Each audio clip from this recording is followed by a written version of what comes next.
Hey, this is Blake from the Gig Harbor Fly Shop, and today we're going to be tying up the Bushwhacker, and this is a really cool fly for fishing for bass, where we're using a worm hook, and so the hook that we're going to be using is from Gamakatsu, and so for maybe you've seen these with conventional tackle fishing, fishing rubber worms, and it's so that you can put the worm through, put the hook into the worm or the crawdad or whatever soft plastic you're fishing, and it keeps the bait weedless.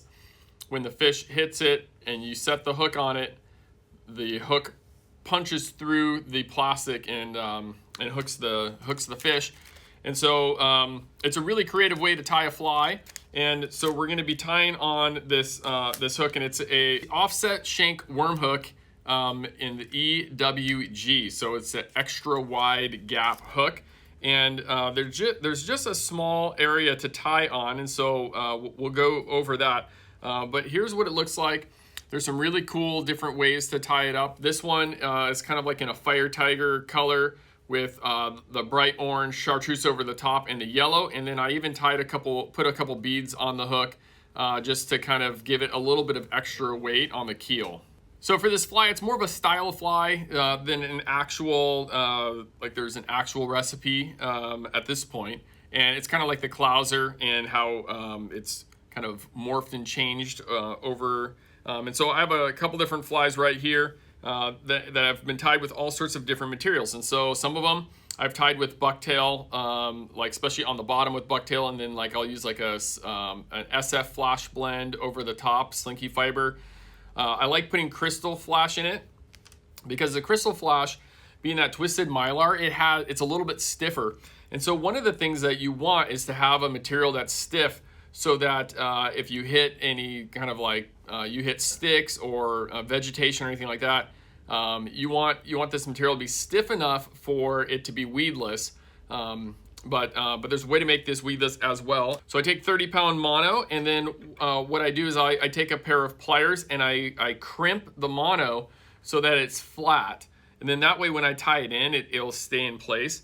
And I'll cut this down a little bit. I don't need it that long, but I just take a little bit and tie it in at the very end so it goes over the top of the hook, just to add a little bit of stiffness there to help keep this thing weedless. But if a fish hits this thing, it's going to be able to move out of the way to be able to get that hook in its mouth. So for the materials that we're going to tie today, we're going to be using the SF Flash Blend, and we're going to be doing white, and then with UV olive over the top, and then for kind of over the top of that, we're going to use this gold, blue, black Senyo's metallic barred predator wrap. And this stuff is really cool.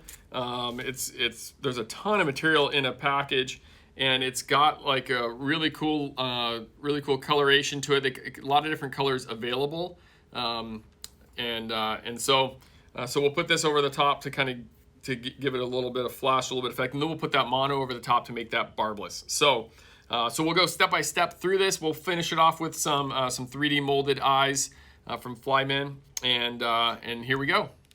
This SF Flash Blend has a little bit of flash material already in the mix, but if you need to add more, you can.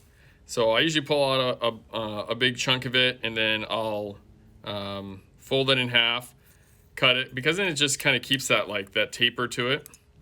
And I'm gonna have this material go just a little bit beyond the hook, and so I'm gonna start right behind the eye.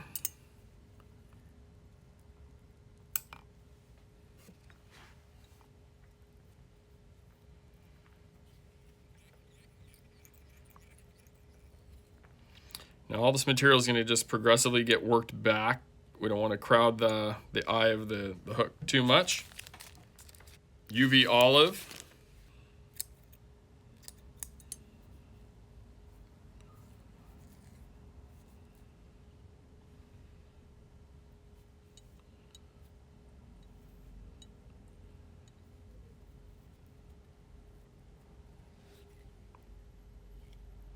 So the same thing, I folded the material over, cut a piece of it,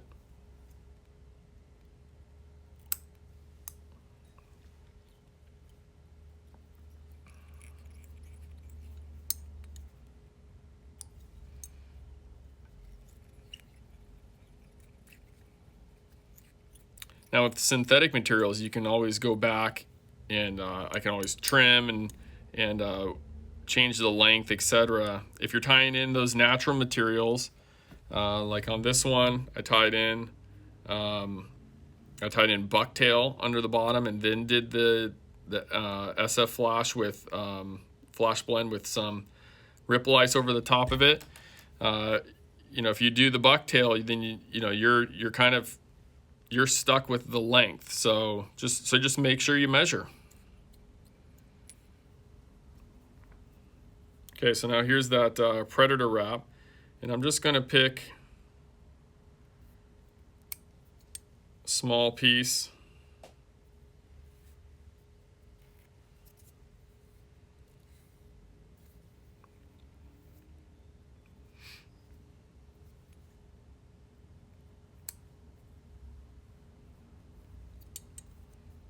You could use this for a lateral scale, or you can use it as like a wing over the top. I'm gonna put this one as like a wing over the top.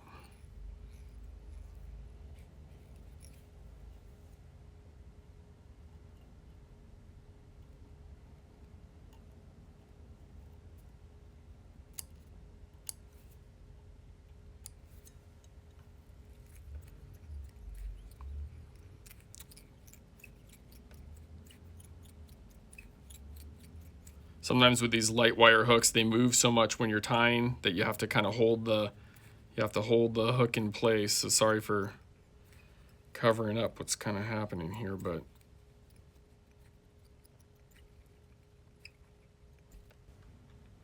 okay, now this material is so soft that it's going to expose that hook, and so I want to just put a little bit of extra security in. So I'm going to put this little piece of mono in as a weed guard, and kind of has a natural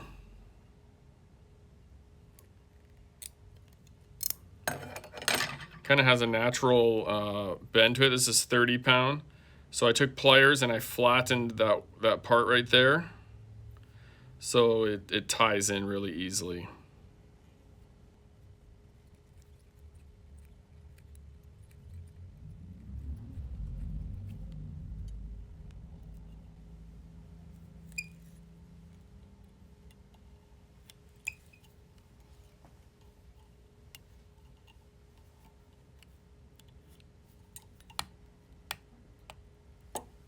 Okay, now I'm going to tie in my living eyes.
Okay, here it is, the Bushwhacker, and pretty easy fly to tie, just a few materials, but pretty deadly on bass. And if you need materials, we have a material kit and the other materials listed below in the description.